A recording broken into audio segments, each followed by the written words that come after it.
सगळ्यांना जय श्रीराम. कसे आहेत तुम्ही सगळे?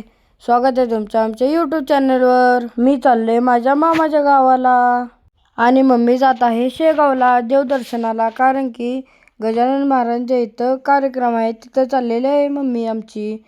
आणि दीदीचं पेपर चालू असल्यामुळे दीदी इथं थांबणार आहे. दीदी म्हणली तुम्हाला सोडा येतो. पप्पांचं काम असल्यामुळे पप्पा बिन इथं थांबणार आहेत. गाडीवरून जाताना लय मजा येत होती. मोबाईल फिरवलाही दीदी ॲक्शन दाखवलीच. तिला दुसरं काय कामच नाही बघा. दाखवत्या ॲक्शन दाखवत्या. काय पण करा पण ॲक्शन दाखवणारच. तिथनं मग आम्ही गेलो. मग मला बसमध्ये बसवली आणि इथं सिग्नल पडला. बसमध्ये बसलो आणि सिग्नल पडला नाही असं कधीच झालं नाही माझ्या संग. सारखं सिग्नलमध्ये अडकलं. आत्ता कुठे निघाली गाडी, हायवेला आली.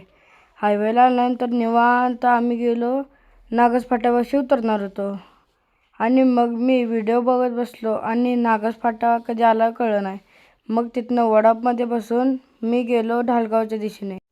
ढालगाव हे माझ्या मामाचं गाव. मामाच्या गावाला चाललो आम्ही. वडापमध्ये बसून सगळ्या गावातले माणसं ते गावाकडे जात होते.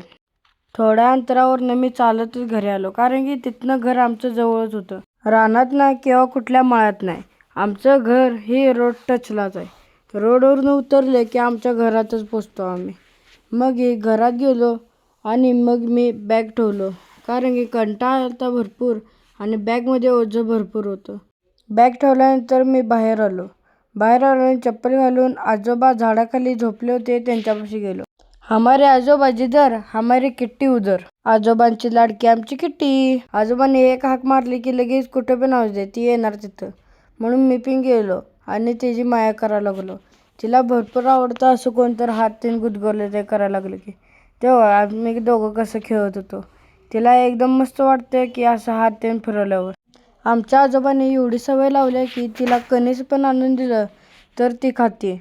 सगळं खाते. दूध पिती, चपाती खाती. आत्ता बघा हिचा डान्स. मी तो नचूंगी नचूंगी, मैं तो नाचूंगी नाचूंगी, नहीं नहीं मुझको नहीं नाचना, मैं अब सोने वाली हूँ असं म्हणली. पुढच्या ब्लॉगमध्ये मी तुम्हाला या सर्वांची ओळख करून देतो आणि दाखवतो आमच्या घरात केवढे पाहुणे आहेत. तोपर्यंत जय श्रीराम.